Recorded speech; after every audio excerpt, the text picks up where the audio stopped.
धन निरंकार जी, संतो जी, दासी आज फिर से एक बार सतगुरु माता जी के अनमोल विचारों को आप जी के समक्ष लेकर उपस्थित है। से कहना धन निरंकार जी, जो आप सभी के बीच में बैठ के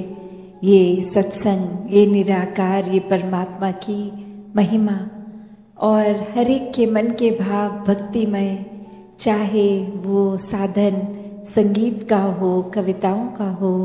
कोई भी उम्र से की गई वो चाहे स्पीच हो, एक किसी भी तरह से हर एक ने वही संदेश दिया जो संतों ने हमेशा दिया कि इंसानी रूप का मतलब जन्म है तो इस परमात्मा की प्राप्ति, ये उद्देश्य है। और ये उद्देश्य पूरे करते करते अपने घर परिवार समाज सबकी जिम्मेवारियां भी पूरी करनी है, भक्ति गृहस्थ में रह के करनी है। तो कैसे जैसे इंसान अपने जीवन में हर समय कुछ ना कुछ करते हुए वो अगर परमात्मा से मन का नाता जुड़ा है तो हर परिस्थिति, हर सिचुएशन में वो शुक्राना भाव रहता है, वो मन में कभी शिकवा नहीं आता, सिर्फ प्यार का रिश्ता है, ये शुक्राने भाव का रिश्ता है। और ये शिकवा कहीं नहीं है कि ये पता है परमात्मा जीवन चला रहा है और बहुत अच्छे से चला रहा है। हमें सिर्फ और सिर्फ समर्पित होना है, दिल को, अपने इच्छाओं को अपने इस परमात्मा के साथ अलाइन रखना है कि जो भी कुछ है उसमें एक क्या अच्छाई उठा सकते हैं वही उठानी है, और हमारे अंदर क्या कमियां हैं उसको सुधारते चलना है। जीते जी जहाँ ये मानवीय गुण, ये दैवीय गुण आने इंसान में तभी उस तरह से पूरी तरह संभव होते हैं जब इस परमात्मा से एक प्रेमा भक्ति का नाता, ये ब्रह्म ज्ञान द्वारा ये परमात्मा हर समय दिखता है, हर एक में दिखता है, हर एक से प्यार होता है। इस परमात्मा से प्यार होने के बाद तो कैसे ये जीवन हर समय भक्ति के ऊपर आधारित, ये विश्वास के ऊपर, ये आनंद की अवस्था, ये सुकून की अवस्था, जहाँ मन स्थिर है, एक जीवन बहुत ही सहजता से चलता ही जा रहा है। तो कैसे हर किसी में वो एक योग्यता है कि ये जीवन मिला है तो ऐसा जीवन जिए जैसे जीवन को संतों ने सिखाया जीना, खुद जी के। सिर्फ संतों ने कोई बातें नहीं करी कि ऐसा जीवन जियो, ऐसी भक्ति करो, इस तरह परमात्मा में अपने हर पल के एहसास को बनाओ। नहीं, भक्तों ने खुद जिया है और फिर ये संदेश चाहे किसी भी रूप में दिया हो, वो संदेश यही है कि जीवन में ये प्रायोरिटी, ये प्राथमिकता जब तक परमात्मा है तब तक ही जीवन सफल जीवन है। वरना तो दुनिया के उतार चढ़ाव, ये माया रूप, आज कैसा रूप है कल कैसा है, बदलता है, कुछ आज है कल नहीं है, और कैसे हर चीज ये जो बदलती रहती है। ये पूरे संसार ब्रह्मांड में सिर्फ एक ही स्थिर चीज़ है और वो परमात्मा की बात है कि ये परमात्मा जो हम हर समय अंग संग देख सकते हैं, एक ब्रह्म ज्ञान की दृष्टि से, निराकार से जब ये रूबरू रिश्ता बनता है तो हर समय का वास ये निराकार का होता ही है और जीवन फिर हर पल इसके एहसास में बीतता है। फिर मन के अंदर ये गुस्सा, अहंकार जो चाहे पहले भी होता है, और ये ह्यूमन इंस्टिंक्ट्स की जो बात है, ये एक जीवन जीने के लिए अगर ये ब्रह्म ज्ञान के बाद भी हैं तो फर्क बस यही होता है कि पहले ये सब बुरी चीज़ों के वश में हम हैं। अब एक कंट्रोल की बात कि अब हमारे वश में ये सब, चाहे वो क्रोध हो, चाहे वो और कोई बुरी आदत हो। तो कैसे एक कहानी में भी यही बात कि एक इंसान जो सोने का काम जानता था गोल्डस्मिथ अपनी दुकान से निर्धारित समय जाता था, आता था, और वहीं कुछ लोग जिनकी नीयत चोरी करने की, उन्होंने एक दिन 2 दिन ऑब्जर्व किया कि क्या रूटीन रहती है इस इंसान की, और अब आकर फिर उस रूप में कि पता लगा कि ये आज एक बहुत बड़ी सोने की ईंट अपनी दुकान से दुकान को लॉक करने के टाइम लेगा और जाएगा, और रास्ते में हम वो चुरा सकेंगे। तो वो सब पूरा प्लान करके जब वो ये देखते हैं कि वो इंसान पैदल ही जा रहा है और वो ईंट हाथ में ही उठाए हुए है, और अब वो एक तरकीब सोचने की कोशिश करते हैं चोर कि क्या करें। उनमें से एक कहता है कि कुछ समय से मैं जाके ऑब्जर्व कर रहा हूँ, इस इंसान को क्रोध बहुत आता है, तो कुछ भी थोड़ा सा कोई कह दे, प्रोवोक करे, कुछ ऐसी बात बोले जो दिल को कठोर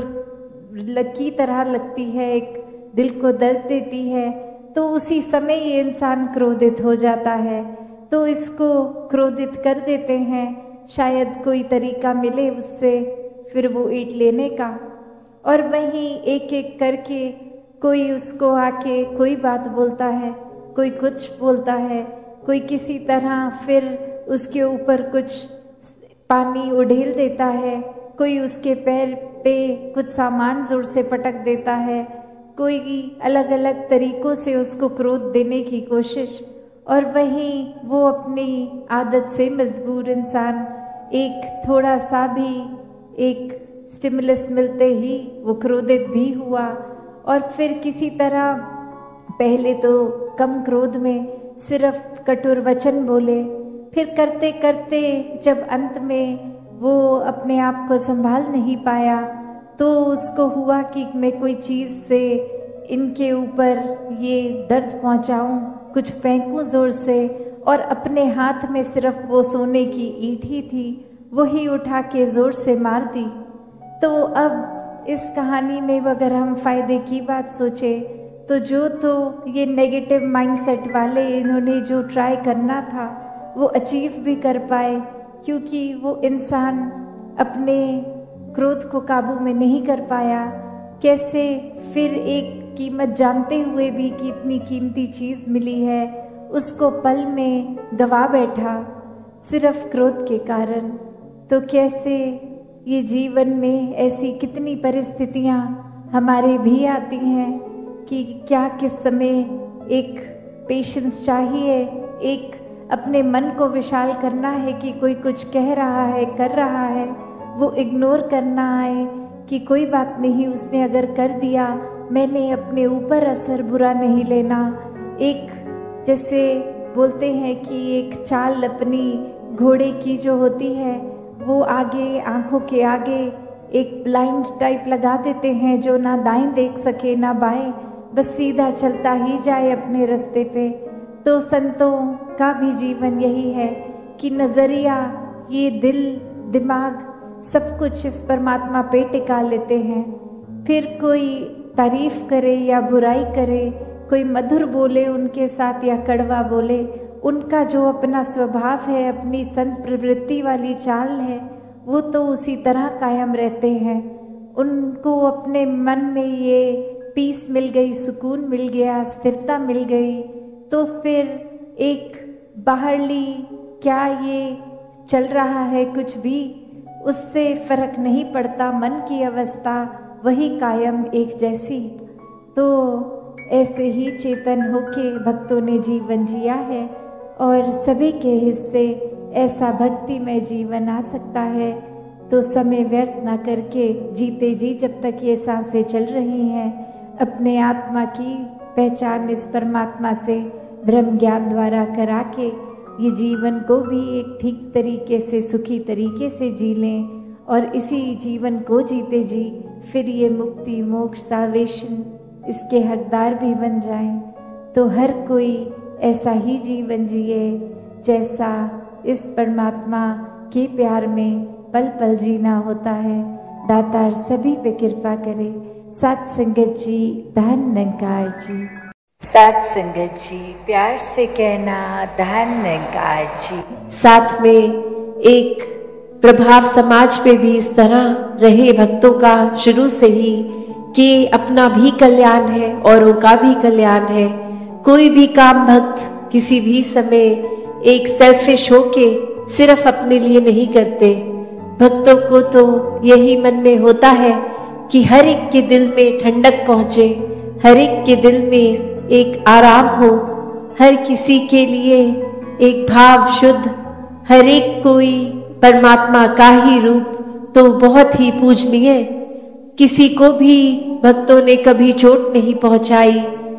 और हमेशा भाव मन के ऐसे ही रहे कि अगर किसी को किसी तरह का दुख तकलीफ है भी तो कैसे वो दूर की जाए। और सबसे बड़ा जो परोपकार भक्तों का रहता है वो यही रहता है कि परमात्मा हमारे जीवन में आया है, हर एक के जीवन में आए। जो अभी तक इस परमात्मा को देखे नहीं है, जिन्होंने अभी तक ब्रह्म ज्ञान नहीं लिया, वो भी कैसे अपने जीवन में एक रोशनी हर समय की ला सकते हैं। क्योंकि ये टेम्पररी अगर हम बात करते हैं तो कोई भी चीज हमें कुछ देर के लिए, अगर अभी डे टाइम है तो कुछ घंटों बाद अंधेरा हो जाएगा, नाइट हो जाएगी। तो ये रोशनी इस तरह तो दिख रहा है अभी सब कुछ, पर ये हमेशा की नहीं है। पर जो परमात्मा है ये सच है, ये ट्रूथ है, ये ओमनी प्रेजेंट, ये निराकार, ये हर समय की सच्चाई है, हर समय की रोशनी है। भक्तों ने यही समझाया है कि जितना ज्यादा इस परमात्मा के साथ मन को जोड़ेंगे, इसके एहसास में रहेंगे, हर काम में इसको शामिल करेंगे, तो फिर एक ये मन डामाडोल नहीं होता, मन में कोई उदासी कोई खुशी के भाव अपना प्रभाव असर नहीं छोड़ते। क्योंकि प्राथमिकता इस मन ने परमात्मा को बना लिया है। और फिर ये प्रायोरिटी बेस जब इस परमात्मा को ही हर समय दिमाग में दिल में रखते हैं तो बाकी चीजों का असर उस तरह नहीं होता कि कोई अगर बिजनेस में नुकसान है तो एक डिप्रेशन की ओर मन जा रहा है, या फिर कुछ इतनी उपलब्धि मिल गई, अचीवमेंट मिल गई कि इतनी खुशी कि औरों के बारे में फिर सोचना ही छोड़ दिया, खुद में इतनी ईगो ले आए, एक अपने आप को बहुत ही इम्पोर्टेंट बना दिया। तो बात वही कि कैसे हर एक में जहां हर किसी ने इस परमात्मा को देखना है, हर एक के अंदर वो कैपेसिटी है, वो पोटेंशियल है कि कैसे इस परमात्मा के सारे गुण, हम चाहे एक मनुष्य के शरीर में है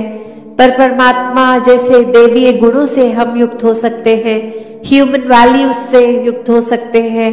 ये मन में कंपैशन, काइंडनेस, दया, क्षमाशील होना,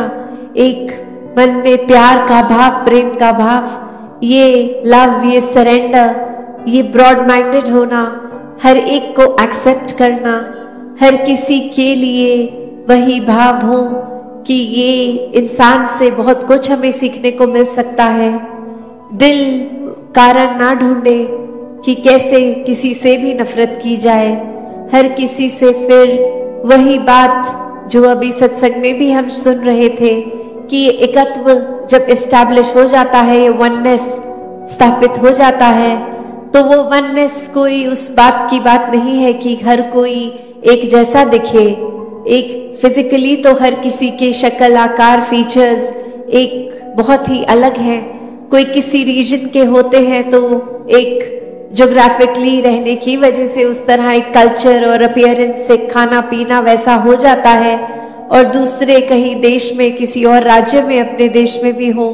तो वो एक अपीयरेंस वाइज तो अलग हो सकते हैं। बट जो अभी कॉमन थ्रेड की भी बात हो रही थी कि ये परमात्मा ही है जो जहां पूरे ब्रह्मांड में है, एक वो कनेक्शन हमारी इस परमात्मा से जब है तो संसार के हर इंसान से हर कोई अपना है, हर एक में ही परमात्मा का वास। तो कैसे जब इस परमात्मा से प्यार हो जाता है, इस परमात्मा के अलावा फिर और कुछ दिखता ही नहीं है, हर एक में ही दिखता है, तो फिर ये भाव वही आ जाते हैं कि ये संसार बहुत ही सुंदर है, हर किसी में बहुत कुछ सीखने के लिए है, और किसी की फिर बात दिल पे चोट नहीं देती, क्योंकि फिर वही लगता है कि कोई वजह होगी, किसी का दिन अच्छा नहीं जा रहा होगा, शायद किसी की तबीयत नहीं ठीक कि इतनी इरिटेशन हो रही है, इतना तंग हो रहे हैं कि कुछ खराब हमें बोल रहे हैं। तो बात वही कि हर किसी के अंदर जब ये परमात्मा दिखता है तो एक अच्छाइयों को ही भक्त उठाते हैं, किसी की कमियों को इस तरह संसार के आगे नहीं उछालते। एक दिल में अगर वाकई ही एक कंसर्न है उस इंसान के लिए, तो उस इंसान को डायरेक्टली जाके उसके पीठ पीछे एक बैक बाइटिंग नहीं, उसको सामने जाकर बोला जाता है कि ये जो आपने बात कही वो ठीक नहीं थी, इसमें अगर आप सुधार कर लें तो वाकई ही आपका सुधार हो जाएगा, अगर आप अपने थोड़ा बिहेवियरल चेंज लेके आएंगे। और फिर संत यही समझाते हैं कि बिहेवियरल चेंजेस तो टेम्पररी फिर भी हो सकते हैं, कुछ देर की लर्निंग के लिए हो सकते हैं, फिर कभी और ये बिहेवियर वापस हो सकता है अग्रेसिव, एंग्री। तो फिर कैसे हर समय के लिए एक मन को शांत रखना है, शीतल रखना है, मन में सहजता रखनी है, मन में सुकून का भाव रखना है, तो इस परमात्मा से ही जुड़ना होगा, क्योंकि इस परमात्मा को दिल में बसाएंगे तो मन में ये सारे इमोशंस ठीक तरह से काम आएंगे। जैसे एक आग का एग्जाम्पल होता है फायर का, तो उसका काम तो जलाना है, पर कैसे हम अगर वो आग के ऊपर कोई तवा रख देते हैं तो वो उसको रोटी बनाने के भी फिर वो आग ही काम आती है। वो हीट अगर बहुत ठंडा दिन है तो कैसे एक फायर प्लेस में डाल देते हैं, एक बॉन फायर करके, उससे हमें आराम ही मिलता है। तो कैसे ये जहां एक गुस्से की, एक एंगर की भी बात है, उसको भी अगर चैनलाइज किया जाए ठीक तरह से तो सारे ही मन के इमोशंस ये बहुत ही उपयोगी भी हो जाते हैं। हमेशा सिर्फ एक नुकसान का ही नहीं इमोशन एक रास्ता लेता, तो कैसे अपने आप को अगर सही तरीके से रखना है, सही रास्ते पे रखना है, सही सोच, सही दिल के भाव, सही बातचीत के लिए वो शब्दों का प्रयोग मन में हर एक को एक आराम देने के भाव से किया जाए,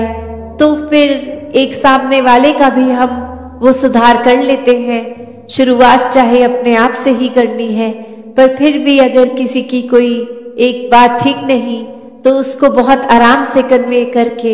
एक वो अटेन जो करना है, जो अचीव करना है, वो चेंज भी सामने वाले में दिखेगा। तो कैसे हर एक के लिए संतों ने हमेशा एक बहुत ही दिल से एक प्रयत्न किया कि जहां ये आत्मा का कल्याण हो, ये आत्मा का इस परमात्मा से मिलन होता है, तो एक वाकई ही ये जो हम हर जगह सुनते आए हैं कि ये इतनी योनियों के बाद मनुष्य योनि भी मिली, और अब इस मनुष्य योनि में ही जीते जी इस परमात्मा की प्राप्ति है। और अगर कोई उस आइडियोलॉजी से सहमत नहीं भी है, सिर्फ इसी जीवन को अपनी फर्स्ट लाइफ की तरह भी देखे,